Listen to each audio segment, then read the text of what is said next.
Ignorance is bliss. Guys, how you doing? This is Isaac, the Air Force One's New Jeans Anderson. I am Tyler. I got Rick and Morty on Keen. And this is a movie show where we talk about movie news. Movie reviews. And every single thing in between. Thank you guys so much for watching. So this is our 101st episode. We're just past the threshold. None of you left a comment to tell us what your favorite clip from the old show was. So you don't get one of those little clip things, okay? You sure don't. What you do get. Isaac's new wallpaper shirt. This is not a new one. I got this for Christmas. But anyway, guys, we appreciate every single one of you, except those that didn't comment. You guys can leave a comment next time. So, anyway, speaking about not appreciating what we have, Sonic the Hedgehog just came out with a trailer. And let me tell you right now, it sucked. Anyway, Tyler, what is Sonic the Hedgehog? He is a hedgehog that moves really fast. Yeah, that's pretty much it. Let me pull an anthropomorphic hedgehog who moves very fast. Well, whatever he is, this version is a piece of garbage. So this trailer, this stars James Marsden as man that talks a CGI creature. And it looks like they're going through indoor in this. I don't know what it was. It looks like the indoor when they're going through the speed bikes. And somebody resembling a nightmare version of Sonic the Hedgehog is playing Sonic the Hedgehog. So, Tyler, I take it you didn't like this trailer either. Not at all. And most of the internet didn't like it either. I think it currently has 300,000 dislikes on YouTube. It looks like a parody, I'm not lying. It looks like something that you would see at the beginning of Tropic Thunder or something. I keep thinking he's going to do a commercial about Taco Bell again. He did a commercial for Taco Bell? He did the one about going in space to find the nacho fries. Remember that one? No. It was a fake movie trailer. I wasn't born in 1907. No, it was like last year. He did a fake movie trailer for Taco Bell where he goes into space to bring back the nacho fries. I did not know that. It was built just like a trailer. Well, anyway, this movie also has Jim Carrey in it because remember him? Yeah. So apparently people are saying that he's going to be carrying this movie and everything. And what character is he playing? I'm not very familiar with Sonic the Hedgehog. What I've heard is Dr. Eggman. Okay, it's very clear at the very end of the trailer. He wears like the goggles, got a big mustache. Well, the summary of Jim Carrey is he's an insane man who thinks everything he knows is correct. But in this one, he's playing Dr. Eggman, which is an insane scientist who thinks he's correct. Tyler made a funny, and he made a thing from real life. Yeah. I couldn't think of the word for that, but he made a comparison. That's it. That's the word. Yes. Yeah. So, So, I mean, Sonic the Hedgehog isn't really like this prized, like, sort of franchise. I think it's like, oh, you ruined Sonic the Hedgehog. But, like, this just feels like such a soulless kind of, like, corporate sellout kind of thing. And it looks so bland. It looks so generic. Another failed video game movie. And like the humor is just like not funny at all. Like it's just like feels like. Have any of you ever seen Norm of the North? But you can't answer me right now unless you leave a comment. But I have seen it on Netflix. Have you seen? You know what Norm of the North is? It looks like the comedy in that. Like where it's like, take a picture, it'll last longer. Oh no! Well, gee, maybe we should do this. Like obvious humor, like this is how, like this is the new versions of Sonic the Hedgehog and Dr. Eggman is his name? Yeah, Dr. Eggman. Can we pull up a picture of the actual Sonic the Hedgehog? Yeah, this is actual Mr. Eggman. At the end of the trailer, you can see that he's turning into the classic one. That's the original Sonic. This new one looks like scary. See, but what happened is they released this. He's straight up Uncanny Valley. So, some people on the internet have gone back and remade this trailer using their own CGI, their own at-home computers, and fixed him, made him like he does in the video games and the other source material. And they pulled him right out of the Uncanny Valley, which it doesn't make you feel like you want to jump out of your skin when you. Yeah, I guess they try to make him more of like a grounded, realistic-looking Sonic the Hedgehog, but it just looks creepy. Like it does not look good. No. Jim Carrey, I don't know how this movie. Like, well, first off, I think it should. Before we go on to the next thing, the people that wrote this movie, again, everybody needs a paycheck, but. The people that wrote this movie wrote and made a movie that was shot in camcorder called "Hey, Stop Stabbing Me" back in the early 2000s. That is quite funny. That I just heard about this week. But yeah, this one just feels like so like soulless. I don't know what it is. Any final thoughts on this? It's going 40% Rotten Tomatoes. That high? Yeah. I'm going 7%. 7%. I'm going 7%. Probably 50 million. No, 45 million. Okay, I'm saying loss of $75 million. It's going to be a huge bomb. It's going to suck. I'm saying Rotten Tomatoes picks it up. No, I don't think Netflix is going to pick it up. I think the tagline on Rotten Tomatoes is, while Sonic the Hedgehog boasts some talent and a few chuckles, like it can't catch up to speed with the original content of the video game or something like that. It'll be something like that. I don't know. But speaking about speed, Baz Luhrmann is apparently going to be making an Elvis biopic. Ooh. Yeah, the Great Gatsby guy. Oh. So, Tyler, what do you think about this? He also directed Moulin Rouge, in case that's probably one that everyone saw. Okay, about this, what I think is, who doesn't know the story of Elvis? Really good singer, got really fat, and then he died in the toilet. Yeah, that's Elvis. I just call that a fun weekend. Yeah, you know? It does like a fun weekend. But also, yeah, so this is Elvis Presley for all the youngins. Apparently, they're going to get Tom Hanks to play him as an older, fatter Elvis Presley. The dead toilet Elvis Presley. Dead toilet Elvis Presley. Yes. Yes. It's just a shame. Like it's kind of like most everybody out there probably knows who David Carradine is, and if you don't, David Carradine died in a really unfortunate circumstance that kind of ruins everything you know about David Carradine, and that's the only thing you think about when you think David Carradine. Same thing, like Elvis made amazing songs. He was a great singer, he was a great dancer, great performer. He's always going to be known as like, oh, he died in the toilet. You know, like that's how people remember him. Actually, my grandmother has a velvet picture of him on the wall that has a light, and she cried for 2 weeks when he died. That's what I was told. Oh yeah, it was a sad time. But what do you think about Tom Hanks playing him possibly? I gotta say, I really do not care for this film. Really? I mean, it's just that I've seen so many these films lately about biopics of dead musicians. Mm-hmm. Or ones whose careers are dead, and it's just I mean, I really don't care to see another one. I mean, everybody out there knows the story of Elvis. Yeah, well, you'd be surprised. I mean, Forrest Gump obviously taught him how to dance, and everyone knows that. But I think Tom Hanks will be a really interesting choice to play him as like an older, kind of fatter Elvis. I don't know who they make to play him when he was younger. But then you go like more the inclusive route. Have like a black lady play Elvis. I would enjoy that. That would be incredible.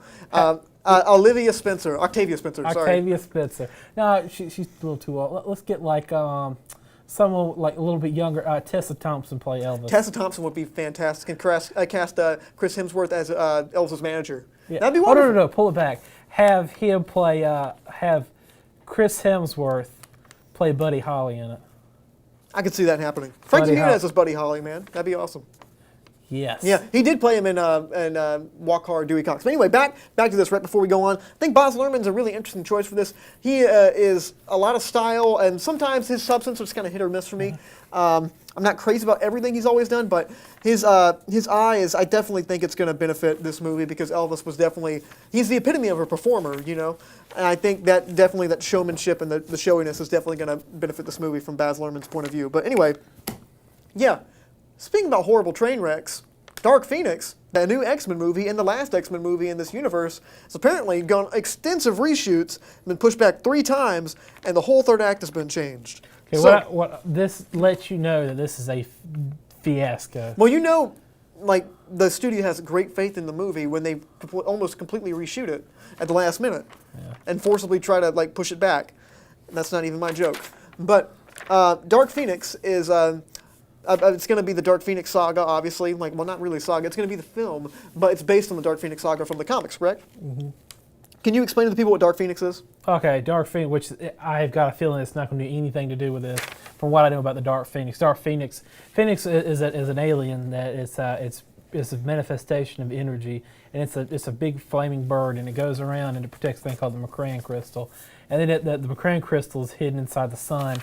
And Jean Grey was possessed, like used her mind control to save an astronaut. Like fast version. Okay, well, it jumps to her because it's energy. It goes to her through her psychic link, and it's an emotionless creature. And then when it starts to develop human emotions, it can't handle it, and it goes berserk. Okay, so red-haired woman go crazy, and X-Men have to stop. Yeah, that's that plot. Yeah. Obviously, Brett Ratner really hit this one out of the park about 10 years ago. Yes, he did. And then he hit himself out of the park with Allegations. Allegations in quotations. Well, apparently Fox had more faith in his take on the Dark Phoenix than they actually do for this There's film. also like 57 other things in that movie, but Mr. Simon Kinberg, the producer from all these other films, the guy that was just up on the screen, yeah, that guy, he's a producer for most of these Fox superhero movies. He is responsible for producing X-Men Days of Future Past and most of the Bryan Singer X-Men stuff lately, but he's also responsible for most of the reshoots done on Fantastic Four. He's also responsible for producing Deadpool. This is his first directorial debut. What a way to go in, man. What a way. He basically directed these movies anyway from the back seat, as a producer. So I'm curious to see what it is, but apparently they changed the third act completely. They changed it from space to a train, which I'm not sure why. Someone online said it because it's a subtle nod to this movie as a train wreck, but it could be that because of Infinity War. They also said the movie is around 3 hours. I don't think it's going to go out that much. I think it's going to go maybe 2 hours, 20 minutes. Probably tops. I can't see them releasing a 3-hour version of this movie. Bless you, sir. Ooh, make me want to wipe my mouth and call my grandma and tell her I love her. Yeah. I don't even know what that means. But, any final thoughts on this? What do you think about this? It's going to fail. It's going to fail? They have no faith Just like in this most film. of my relationships. Well, most relationships never exist in the first place. That is true. But I'm curious to see how exactly this turned out. The trailers look kind of interesting. Sophie Turner, I think, is going to give a pretty good performance. In the trailer, she looks pretty interesting. I'm just curious to see how they're going to close out this chapter. It's funny, we're getting two chapter-ending movies all within the span of a few months. Well, I also got to look at it this way: is Disney is after this, Disney is going to get their hands on it. The MCU is, and they're probably going to change it up a lot in the incoming years. Probably so. So I heard it's going to be a whole new reboot. But my question is, how do you reboot Wolverine when you had the perfect actor? You don't. Play? You just retire him. You just retire him. I can't see anybody. It's like why bring back J. Jonah Jameson after the great. Why can't I think of his name? J.K. Simmons. J.K. Simmons. Oh my goodness. Oh, how could I forget that game? Whiplash, man. He's fantastic. But anyway, yeah. Dark Phoenix, maybe sucky, maybe goody. Who knows? But anyway, speaking of probably going to suck, Saints Row is apparently getting a film by Mr. F. Gary Gray. If you don't know who that guy is, he made The Fate of the Furious and a bunch of other stuff. He also directed the new Men in Black International. He directed that movie. That has not come out yet. So. Saints Row is pretty out there. It's crazy. Okay, so I have no idea what Saints Row is. I've done a little research about it, but can you tell people what Saints Row is? Man, Saints Row, the first one was pretty much a Grand Theft Auto ripoff, classic Grand Theft Auto ripoff. And they're like, this game's a clone, so when the sequels come out, they're crazy out there. There's one where you're the president of the United States and you get sucked into a computer because aliens invade and you're trying to escape out there to save the world.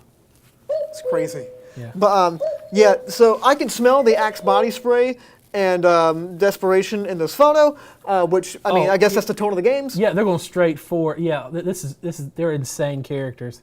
It's a parody. I imagine so. It's so over the top. F. Gary Gray is really good at kind of doing these big, kind of exaggerated things. If you watch The Fate of the Furious, it's just kind of really over the top and schlocky. There's one where I think this dude right here dies and goes to hell, but he wasn't supposed to go to hell, but he escapes hell. He gets he steals an angel's halo, gets wings, and fights his way out of hell. That seems like fun. Yeah. I don't know. What do you think about them making a movie about this period? Okay, you got some diehard fans out there that are probably gonna love it if they make it faithful, but I don't think it's really a move for general audiences. Yeah, I don't know exactly. I can kind of see this movie in my head. See, it's just like, we talk about Sonic the Hedgehog. Who out there doesn't know who Sonic the Hedgehog is? Well, everyone does now because it's extremely disliked by most everybody. See, you got Saints Row. Everybody's like, Saints Row. Is that about football or? It looks like Suicide Squad with crazier plot. Oh no, he's a gang leader and they're all gang members. Oh wow, like Suicide Squad. But they do ridiculous things. Like Suicide Squad. I think what his they got a game motto where they do the Ace Ventura. That's their gang sign. It's the Ace Ventura. Well, I can't say that. Well, Yeah. James Gunn's directing this new Suicide Squad movie, so maybe so. Yeah. But anyway, yeah, curious but not interested, like most women I meet. Anyway, guys, thank you so much for watching so far. We really do appreciate it. If you guys are interested in anything that we talked about today, you can leave a comment at facebook.com/studio67ncc. Love to hear from you guys. And I have another question. Comment on your favorite shirt that Isaac has worn. I have 7 that I like, and I interchange them all throughout our shows. So if you look, you can probably find them all. And tell me what shirt you like from Tyler. Is it the Doctor Strange shirt? Is it the Back to the Future shirt? Is it the Parks and Recreation shirt? Is it the Rick and Morty shirt? Let us know right here in the comments. But anyway, guys, thank you so much for watching. We're going to be right back talking about a little indie movie that you might not have heard of.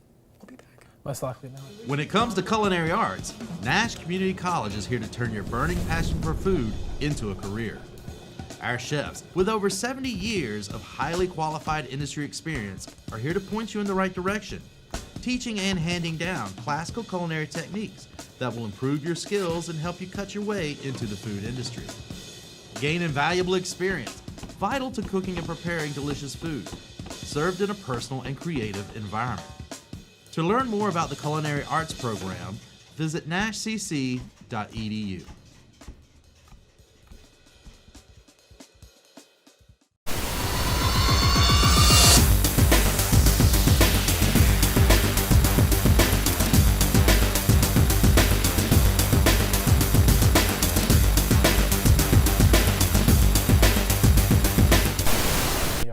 Yes, we were together. Guys, how you doing? This is Isaac Anderson. Yeah, I'm Tyler. I'm still here. And guess what?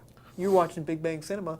And we saw a movie this week that I think you might have seen also. Tyler, what did we see? Last time I checked, I saw Infinity War, a sequel, Endgame. Yeah, I'm glad you caught yourself.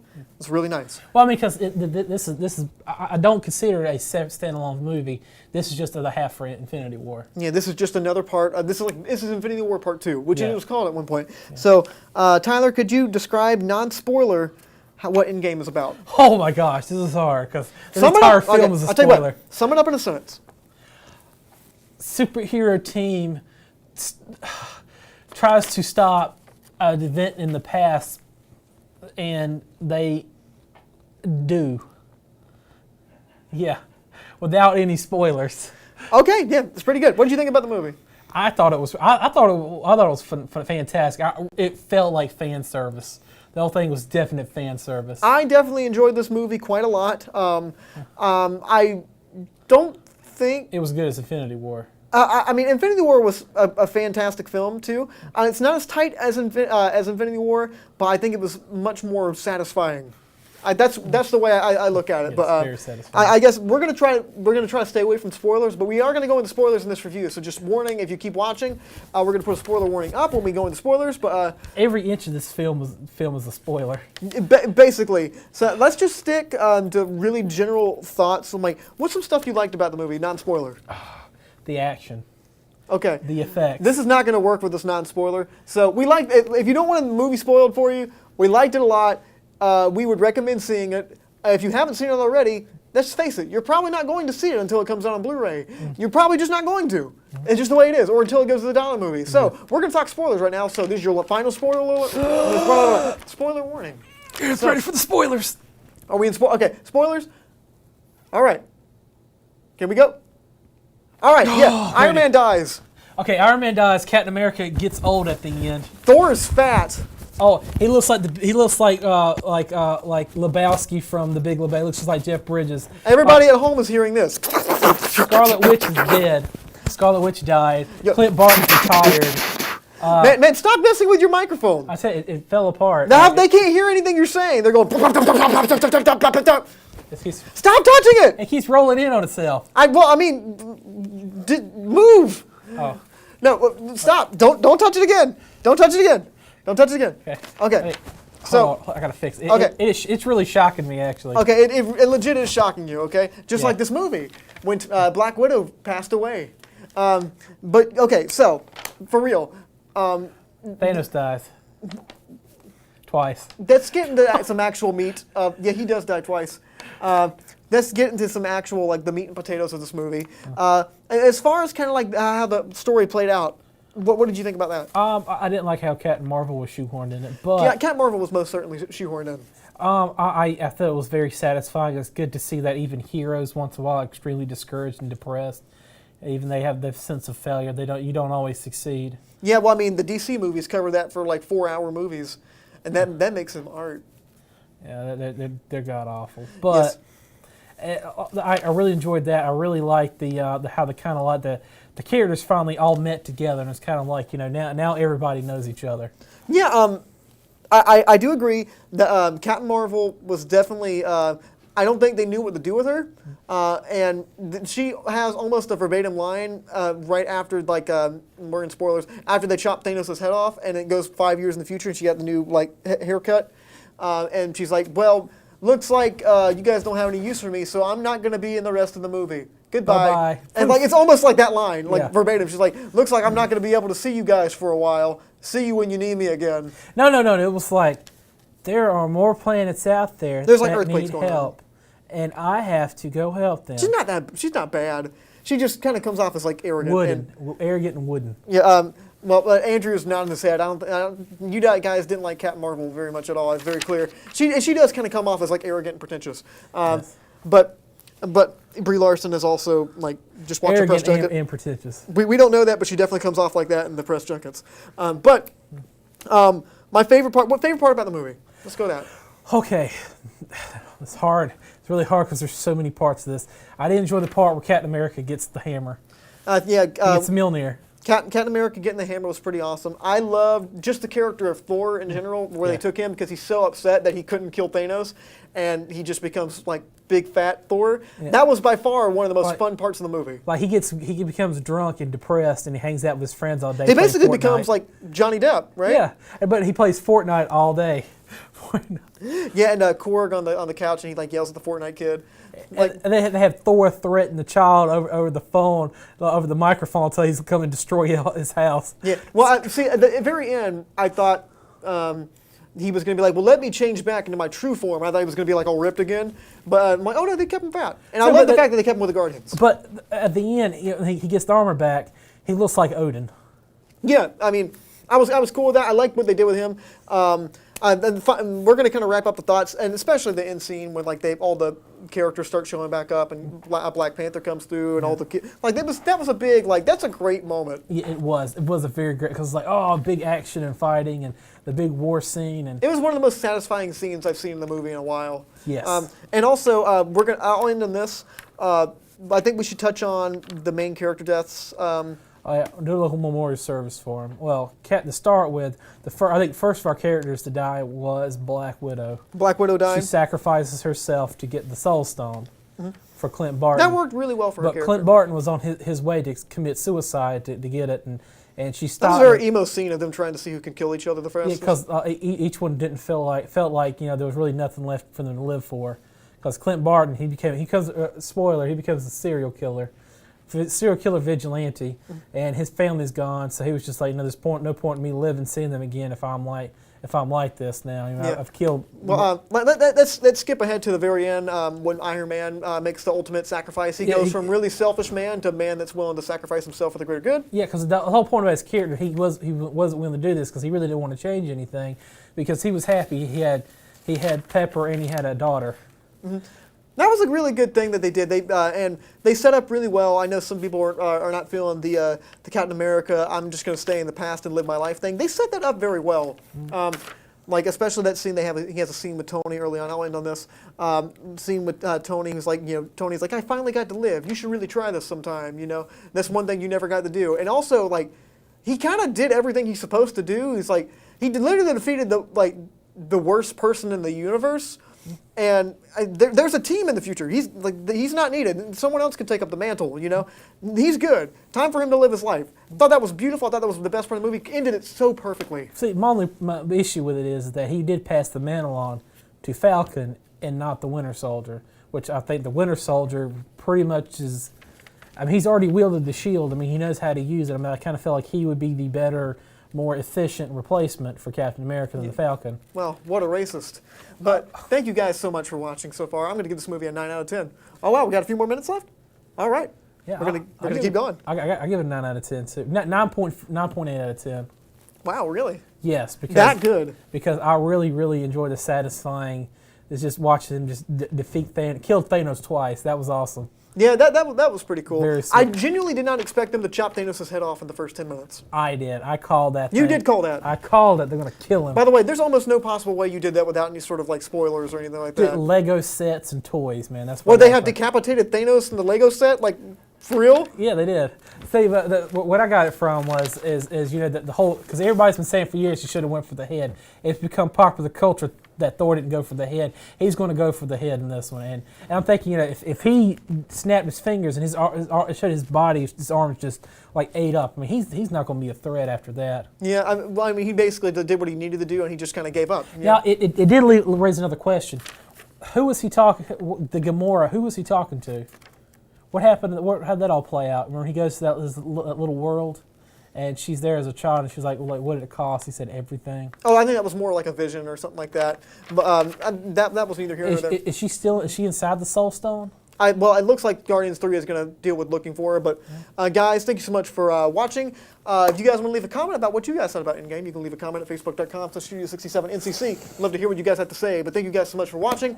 Probably no movie review next week. We're going to have a segment with Joey D and myself talking about superhero movies. We were going to air it this week, but we had too much to talk about. Thank you guys so much for watching. My name is Isaac, the Air Force One's new Jeans Anderson. I am Tyler Keene. Stay lovely. Have a good weekend. That's some old Air Force.